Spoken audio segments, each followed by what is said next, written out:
Սիրելի գործընկերներ, սիրելի հայրենակիցներ, եկեք կարճ փորձեմ ներկայացնել եղելությունը, որը տեղի ունեցել այսօր ազգային ժողովի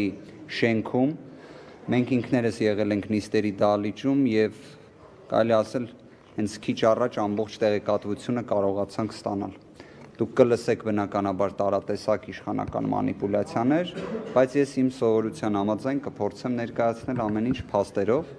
եւ դա էլ կխնդրեմ ընդունել ի գիտություն։ Ազգային ժողովում Հայաստան խմբակցության պատգամավորների օգնականներ, փորձագետներ կան, ինչպես ցանկացած ժամանակ եղել է ազգային ժողովում։ Ազգային ժողովի նշված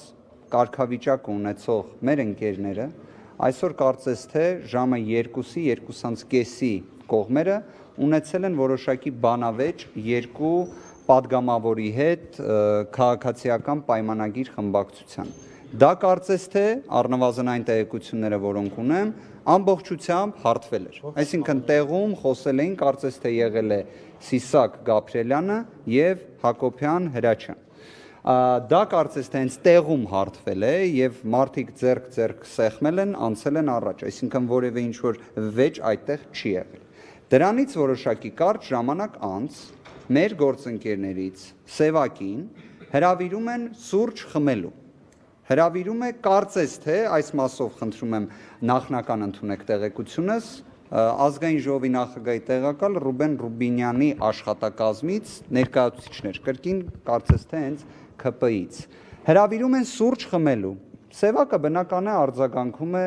այսինքն ուզում է հասկանալ այդ ինչ խնդիր է եղել եւ այլն։ Խոսակցությունը գնում է այնպես, որ կարծես թե եկեք այս հարցը լուծենք, որ սուր անկյուն չլինի, ամեն դեպքում ազգային ժողովի շենքում ենք եւ այո, եւ հրավիրում են նաեւ զուգահեռաբար Գերասիմին։ Այսինքն ասում են, որ խնդրում եմ դու էլ արի, մենք քեզ անպայման սուրճ ենք ուզում հյուրասիրել եւ այլն։ Իհարկե, քաղաքական իմաստով սուրճ խմելը ցանկացած իշխանական ներկայացուցիչի հետ որոշակի դժվարություն առաջացնում է, բայց խնդրում եմ սա դիտարկել ոչ թե քաղաքական իմաստով, այլ կենցաղային մարդկային մակարդակում։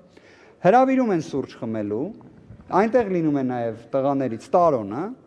այնուհետև միանում է եւ պատկերացրեք 3-ով նստած Սուրճը չի լինում բնականաբար, որովհետև խոսքը գնում է նախապես պլանավորած գործողության մասին, որը մեր հայրենակիցներից շատերը լսում են, վստահ եմ բոլորս էլ երբ երիտասարդ էինք, այսինքն ոչ թե 30-անց էինք, այլ օրինակ 14-15 տարեկան էինք, տենց լինում էր, որ փորձում ես մեկի հետ, եթե ուզում ես կռիվ անես, անպայման փորձում ես բերել քո մոտ։ Հիմա այդ նույն կոմբինացիան իրացվում է այս իշխանության կողմից ազգային ժողով կոչվող կառույցում։ Պատկերացրեք այդ 3-ին հրավիրելուց հետո մեկ էլ ներխուժում են մոտ 20 հոգի, դրանց մեջ մի շարք պատգամավորներ եւ սկսում են հարվածել տղաները։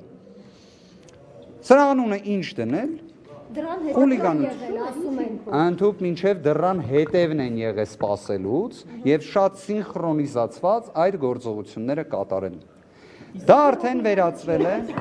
ես այդ մանրամասները չգիտեմ, կարծես թե չի եղել։ Պատգամավորներից եկեք ես հիմա սպառիչ թիվ չասեմ կամ անունները հիմա չասեմ, կարող եմ ասել, որ առնվազն երևույթ նույն այն անձինք, որոնք խուլիգանական վարքագիծ դրսևորել էին այժմ նիստերի դահլիճում մի քանի ամիս առաջ, եւ հիշում եք իհարկե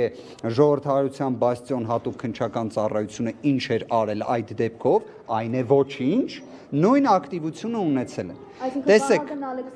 Արմեն Խաչատրյան, Մաթեւոս Ասատրյան։ Ես եկեք հիմա անուններ չթվարկեմ, ես այդ տենդենսն եմ ուզում արձանագրել։ Կարող եմ մի բան ասել, այս ամբողջը դուք տեսնում եք, ես ենթադրենք ազգային ժողովի նիստերի դահլիճում խոսում եմ կորոնավիրուսային համավարակի դեմ ինչ-որ պարտադիր հերթական սահմանափակումների մասին, բայց այդ ժամանակ զուգահեռ նույն պատգամավորի կարգավիճակ ունեցող մարդիկ ազգային ժողովի պատգամավորի օգնականների են ծեծում։ Իրենց պատկերացման։ Կներեք, բայց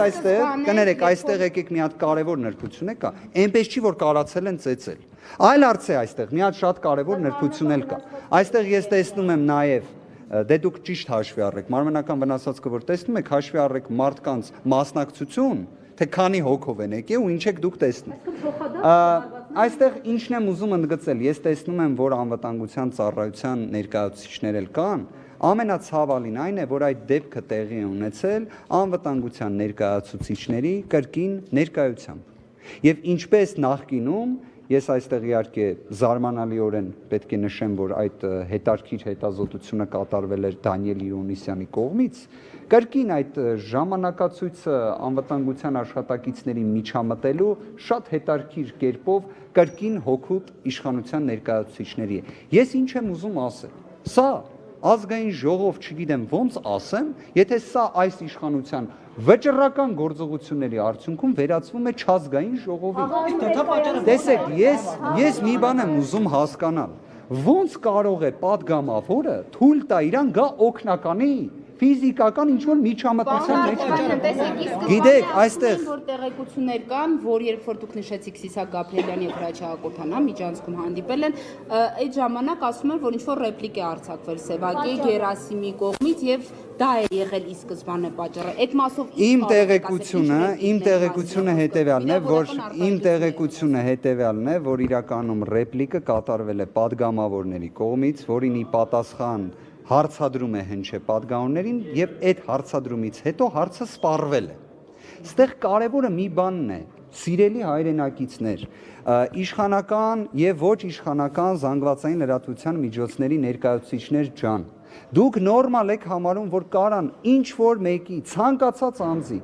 խափեն, ասեն արի կոֆե խմենք ու փորձեն ծեծել։ Ախր ես ուզում եմ հասկանամ, սա նորմալ երևույթ ինչ որ աշխարհի մի անկյունում կարա համարվի։ Եթե մենք գնում ենք դեպի խուլիգանապետության, եթե գնում ենք դեպի չազգային ժողովի, եկեք էդ էլ ֆիքսենք։ Բայց ես առնվազն հիմա այնքան ինձ վատ եմ զգում նրանից ելնելով, որ ես ազգային ժողովում Հայաստանի Հանրապետության 100 հազարավոր բնակիչներին վերաբերող հարց եմ ներկայացնում, ու այդ պայմաններում ինչա տեղի ունենում էլի նույն падգամավորի կարգավիճակ ունեցող մարդկանց կողմից։ Գիտեք ինչ կա, ամեն ինչ էլ կարա լինի, ամեն դրդապատճառ էլ կարա լինի։ Ես գիտեք, կարելի ասել 3 տարվա ընթացքում տարատեսակ տարբեր գործերով ներգրավված մարդ եմ, չէ՞ որպես պաշտպան։ Ես գիտեմ, որ հենց տեսել եմ զուգահեռ դատական նիստերի առջև եղել են եւ մարդիկ, որոնք ինձ ծափահարել են, մարդիկ են եղել, որոնք ինձնից դժգոհ են եղել։ Ես երբեք ինձ թույլ չեմ տվել իմ հայրենակիցներից մեկի նկատմամբ վիրավորական կամ էլ չասեմ ուրիշ տեսակ վարքագիծ ցուցաբերեմ։ Դուք հասկանում եք, սա նորմալ չի։ Պարոն Վարդևանյան,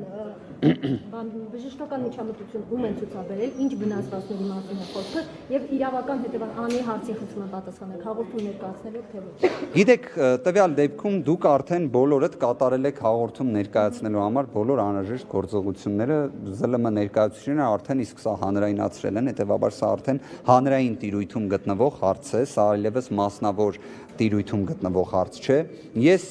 այսպես կարող եմ ասել, մարմենական վնասվածքներ կան, աստիճանը ես չեմ կարող ասել, դա դատաբժիշկը պետք է ասի։ Ես կարող եմ ասել, որ մեր տղաներից 3 հոգու խաբել են, փորձել են ինչ-որ են ժողովրդի լեզվով ասած, ինչ-որ պայմաններ ստեղծեն, որ վայ, եկեք մի հատ հասկանանք, տենց սուր անկյուն չլինի, ազգային ժողովա, նվազագույն հարգանք պետքա պահենք իրար նկատմամբ եւ այլն, ու այդ պայմաններում սարքել նման ծեծ, կազմակերպված 20 հոգով հարձակվել տղաների վրա, եւ դա կարա լինի նորմալ, ես չգիտեմ թե մարդկային, քաղաքականը միգուցե կարելի ասել նոր եմ այս ոլորտում, միգուցե չէ վստահ նոր եմ, բայց բոլոր դեպքերում սա մարդկային, քաղաքական կամ որևէ այլ իմաստով ես ընկալել չեմ կարող։ Իրավական իմաստով կարող եմ նաև առիթից օգտվելով, քանի որ քրեական իրավունքի մասնագիտացում ունեմ, կարող եմ հստակ ասել, սա նախապես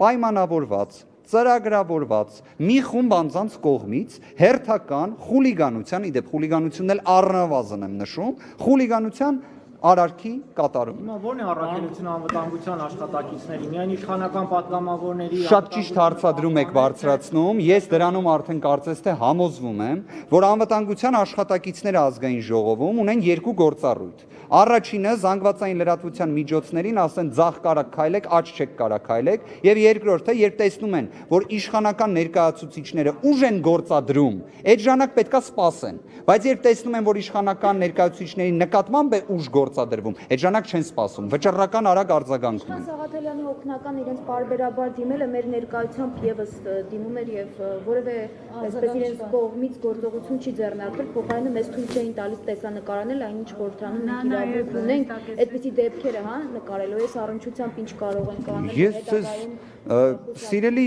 գործընկերներ, դուք գիտեք, ի վերջո ԶԼՄ աշխատանքների տեսանկյունից ձեր սահմանափակումները այս իշխանությունների ձեռքբերումներից մեկն են։ Ես վստահ եմ, իրենք դրանով շատ հպարտ են։ Որովհետև դա ի վերջո, ճիշտ հասկացեք, բռնապետության տարերից մեկն է։ Բռնապետության տարերից մեկն է, որ պատկերացրեք մարդը 20 հոգով հարձակվի 3 հոգու վրա, անվտանգության աշխատողներն էլ տենց պատժերժկա անեն, էլի կողքից, հա։ Մարզանյան ասեք երրորդ անձը ով է, մի վարքան։ Ես մի ժամ ուզում եմ տալ, խնդրում եմ, ասացիք, որ իշխանական падգամավորը ռեպլիկ է բաց թողել։ Բնույթը կասեք, ինչ տիպի ռեպլիկ է եղել, ինչն է պատճառը, ենթադրություններ ունեն ձեր դիմակիցները։ Եթե խոսում ենք ժամը 2-ի 2:30 դրությամբ, տենց էական մի ռեպլիկ չի եղել, նույնիսկ հիմա տենց որ շատ հստակ չգիտեմ, բայց հիմա էլ չվերարտադրեմ, կարևորը նման տեսակ մի բան է եղել ու դա եղել է նայելն է եղել եւ կա վարկած որ չբարևերն է եղել։ Հիմա ինչ գիտեք, երբ ես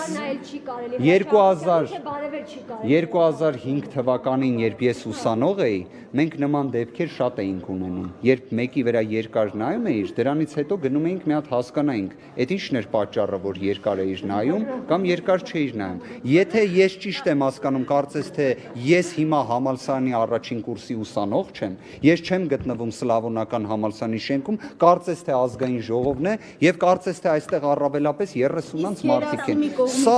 Սա իսկապես, սա ես ուղղակի ուզում եմ հասկանամ, սա ինչ իրականության մեջ ենք մենք հայտնվել։ Անձնական բաներ ունեցել են, ինչն է դրդապատճառն եղել։ Ես որքան որ գիտեմ անձնական որևէ խնդիր, որ ես այ հենց դա էի ուզում հասկանալ, ոնց կարա լինի փորձագետների հետ, փորձագետների միջև հարց, դա որին գան, падգամավորները մասնակցեն։ Կներեք,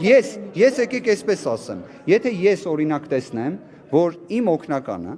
իշխանական մի падգամավորի օգնականի հետ, չնայած շատ դժվար է պատկերացնել դա, բայց բոլոր դեպքերում տենց վիճաբանության մեջ են։ Գիտեք ես ինչ եմ անելու, վստահ եմ դուք արդեն պատկերացնեք։ Գալու եմ բաժանեմ, թույլ չտամ, որ ինչ-որ լարվածություն լինի, որովհետև կարծես թե մարդկայնորեն դա է առաջին արձագանքը, որը պետք է մարդ տա։ Այս պարագայում նորից եմ ասում, իրավիճակը եղել է հետևյալ կերպ։ Падգամավորի օգնականներին հրավիրել են Ռուբեն Ռուբինյանի օգնականն կամ փորձագետն է, ես պաշտոն ուղղակի ճիշտ չգիտեմ, իզուր սխալ բան չասեմ։ Հրավիրել են իրենց մոտ, խոսակցությունը տարել են նրան, որ ստեղծեն կոնֆլիկտային իրավիճակ, սա շատ տարածված պարզ բանաձև է, որի ժամանակ անակնկալ ձևով մի 20 հոգով ներխուժել են նույն այդ սենյակ եւ արդեն այդտեղ այդ ներխուժողների մեջ եղել են падգամավորներ։ Եկեք հետեւյալն էլ կարճ ասեմ, սիրելի գործընկերներ, ես նպատակս այն էր, եկեք հեսա ամենասկզբնական հատվածում ձեր օգնականները վիճաբանել են падգամավորների հետ։ Չեն էլ վիճաբանել։ Չէ, падգամավորները օգնականների հետ, բայց վիճաբանություն չի եղել։ Պատկերացրեք, եղել է պարզապես ոչ հաճելի մի իրավիճակ, որն էլ իմ տեղեկություններով վերջում եղել է հարթված։ Սա շատ կարևոր արձանագրում է, բայց դրան իհարկե, նորից եմ ասում, իրադարձությունների զարգացումը ակնհայտորեն ցույց է տալիս, որ սա հերթական անգամ նախապես ծրագրավորված գործողություն է, նպատակն էլ ես տեսնում եմ միայն մի բան՝ ազգային ժողովի հեղինակության տոտալ զրկում։ Պարոն Վարդևանյան, Գերասիմը, չգիտեմ, փորձագետա թե օգնականը, կասեք նրա կողմից падգամավորի հասցեին ուղված արա ռեպլիկ եղելա, թե չէ։ Ես որքանով որ տեղյակ եմ, ամեն ինչ սկսվել է падգամավորների կողմից նման արտահայտություն անելուց, որին հաջորդել է միմյանց միջև զրույց, որն էլ հարթվել է։ Նորից եմ ասում, շարունակվել է արդեն կազմակերպված, շատ հետաքրքիր ձևով փորձագետները օգնականներին հրավիրելով եւ падգամավորներն սպասելով, նորից եմ ուզում ասեմ, շատ կիրառական մասնակցություն ունենալու համար։ Սիրելի գործընկերներ, թույլ տվեք ես հիմա այսքանով ավարտեմ, ես ձեզ վստահեցնում եմ նաեւ, որ քիչ հետո կլինի նաեւ հայտարարություն համապատասխան, շնորհակալություն։